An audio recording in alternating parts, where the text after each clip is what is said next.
Olá, tudo bem com vocês? Hoje, dia 342 da nossa leitura da palavra em ordem cronológica, nós vamos ler os capítulos 4 ao 7 do livro de Romanos. Vamos à leitura? Capítulo 4. Abraão foi justificado pela fé. Que diremos então a respeito de Abraão, nosso pai segundo a carne? O que foi que ele conseguiu? Porque se Abraão foi justificado por obras, tendo que se orgulhar, porém não diante de Deus. Pois o que diz a Escritura? Ela diz: Abraão creu em Deus, e isto lhe foi atribuído para a justiça. Ora, para quem trabalha, o salário não é considerado como favor, mas como dívida. Mas para quem não trabalha, porém crê naquele que justifica o ímpio, a sua fé lhe é atribuída como justiça. E é assim também que Davi declara ser bem-aventurado aquele a quem Deus atribui justiça, independentemente de obras. Davi disse: Bem-aventurados aqueles cujas transgressões são perdoadas e cujos pecados são cobertos. Bem-aventurados aquele a que o Senhor jamais atribuir pecado. Esta bem-aventurança vem apenas para os circuncisos, ou será que ela vem também sobre os incircuncisos? Porque dizemos, a fé foi atribuída a Abraão para a justiça. Como, pois, lhe foi atribuída? Estando ele já circuncidado ou sendo ainda incircunciso? Não foi no regime da circuncisão, mas quando ele ainda não havia sido circuncidado. E Abraão recebeu o sinal da circuncisão como selo da justiça da fé que teve, quando ainda não havia sido circuncidado, e isto para que ele viesse a ser o pai de todos os que creem, embora não circuncidados, a fim de que a justiça fosse atribuída também a eles. Ele é também pai da circuncisão, isto é, daqueles que não são apenas circuncisos, mas também andam nas pisadas da fé que teve Abraão, nosso pai, antes de ser circuncidado. Promessa e fé. A promessa de que seria herdeiro do mundo não veio a Abraão ou a sua descendência por meio da lei, e sim por meio da justiça da fé. Pois se os da lei é que são os herdeiros, anula-se a fé e cancela-se a promessa, porque a lei suscita a ira, mas onde não há lei, também não há transgressão. Essa é a razão por que provém da fé, para que seja segundo a graça, a fim de que a promessa seja garantida para toda a descendência, não somente a descendência que está no regime da lei, mas também a descendência que tem a fé que Abraão teve, porque Abraão é pai de todos nós, como está escrito: Eu o constituí por pai de muitas nações, diante daquele em quem Abraão creu, o Deus que vivifica os mortos e chama à existência as coisas que não existem. Abraão, esperando contra a esperança, creu para vir a ser pai de muitas nações, segundo lhe havia sido dito, assim será a sua descendência.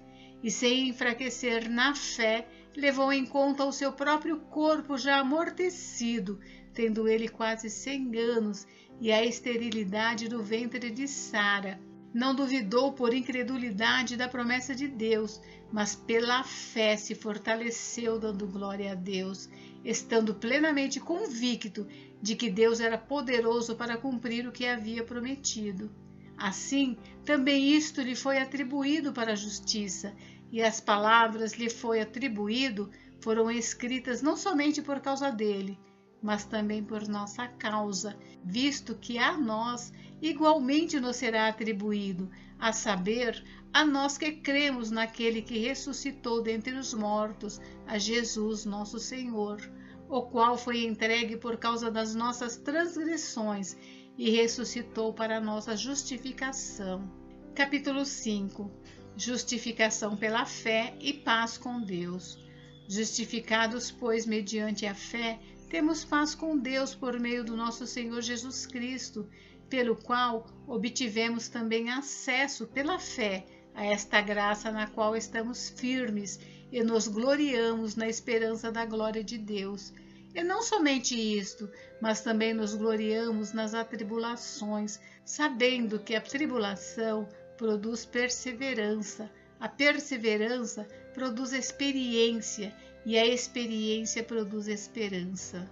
Ora, a esperança não nos deixa decepcionados, porque o amor de Deus é derramado em nosso coração pelo Espírito Santo que nos foi dado, porque Cristo, quando nós ainda éramos fracos, morreu a seu tempo pelos ímpios. Dificilmente alguém morreria por um justo, embora por uma pessoa boa, alguém talvez tenha coragem para morrer, mas Deus prova o seu próprio amor para conosco, pelo fato de Cristo ter morrido por nós quando ainda éramos pecadores. Logo, muito mais agora, sendo justificados pelo seu sangue, seremos por ele salvos da ira.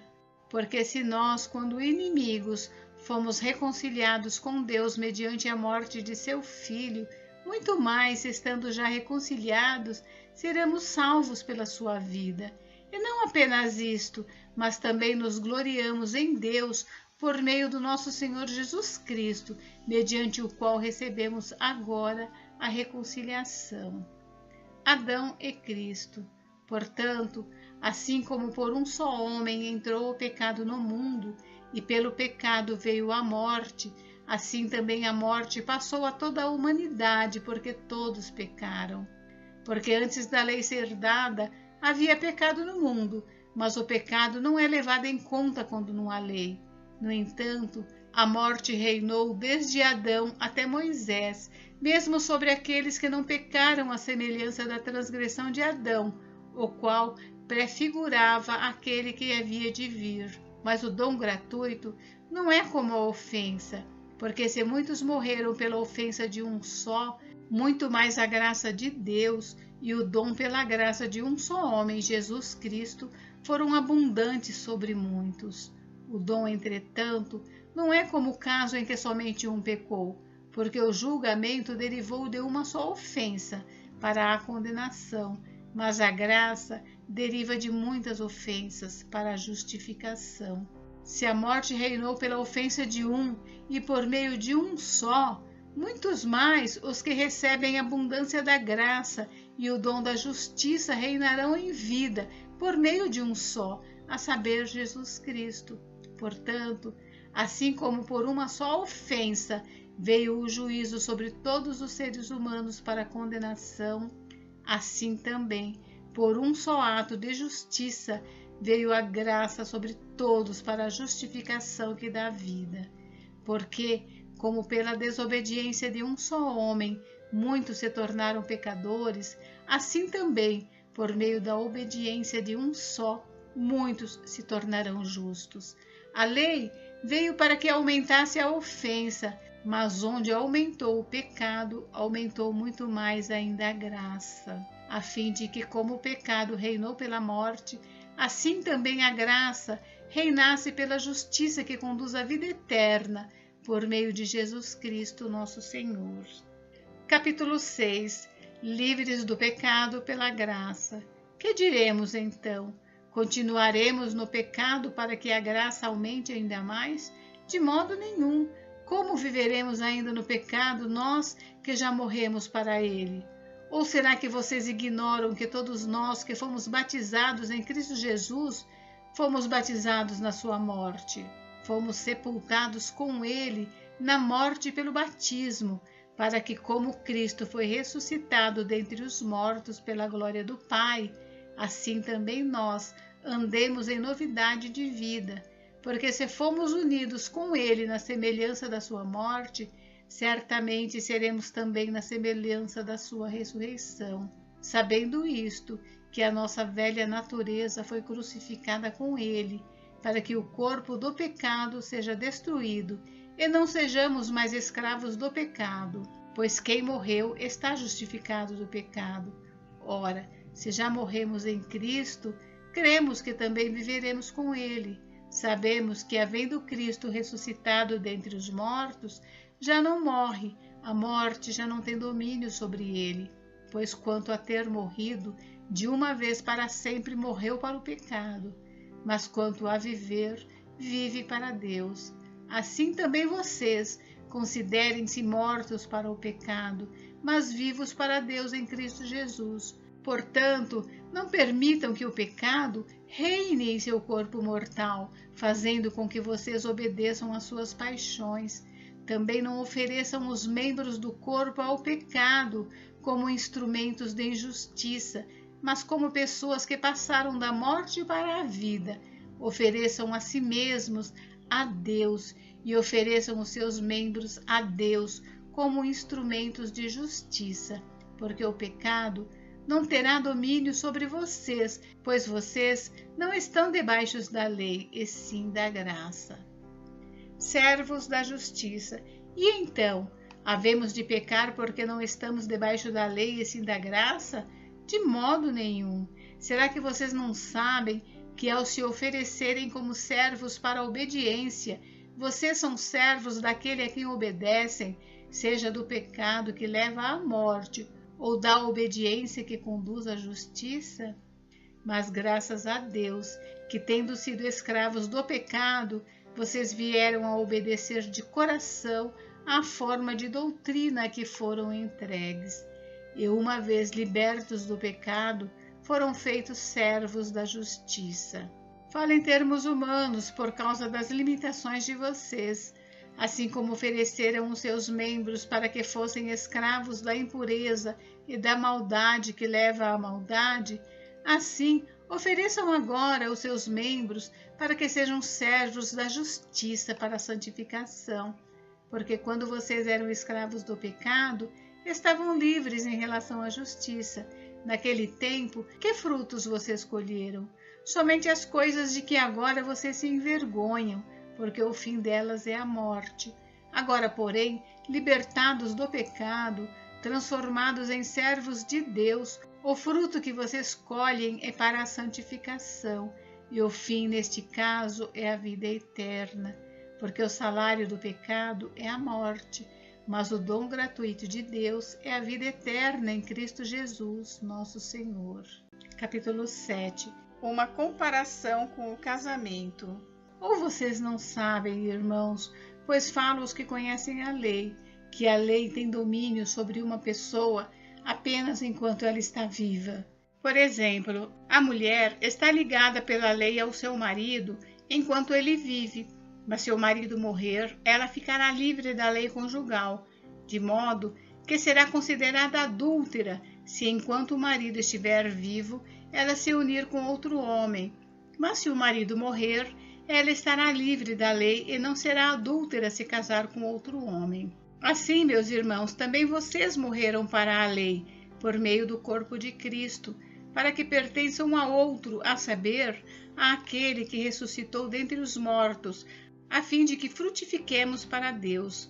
Porque quando vivíamos segundo a carne, as paixões pecaminosas despertadas pela lei operavam em nossos membros, a fim de frutificarem para a morte. Agora, porém, estamos livres da lei, pois morremos para aquilo a que estávamos sujeitos, para que sirvamos da maneira nova, segundo o Espírito, e não da maneira antiga, segundo a letra.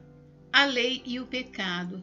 Que diremos então? Que a lei é pecado? De modo nenhum. Mas eu não teria conhecido o pecado a não ser por meio da lei, porque eu não teria conhecido a cobiça se a lei não tivesse dito não cobice. Mas o pecado, aproveitando a ocasião dada pelo mandamento, despertou em mim todo tipo de cobiça, porque sem lei o pecado está morto.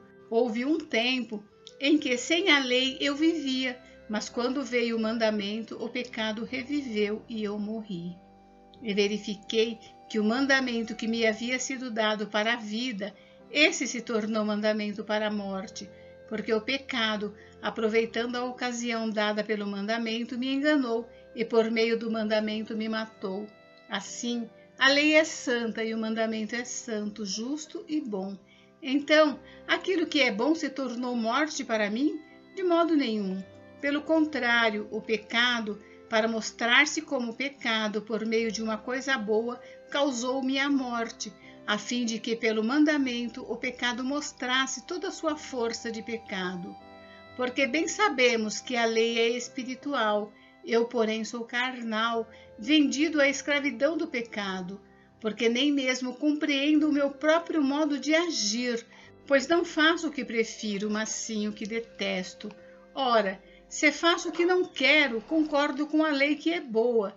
Neste caso, quem faz isso já não sou eu, mas o pecado que habita em mim, porque eu sei que em mim, isto é, na minha carne, não habita bem nenhum, pois o querer o bem está em mim, mas não o realizá-lo.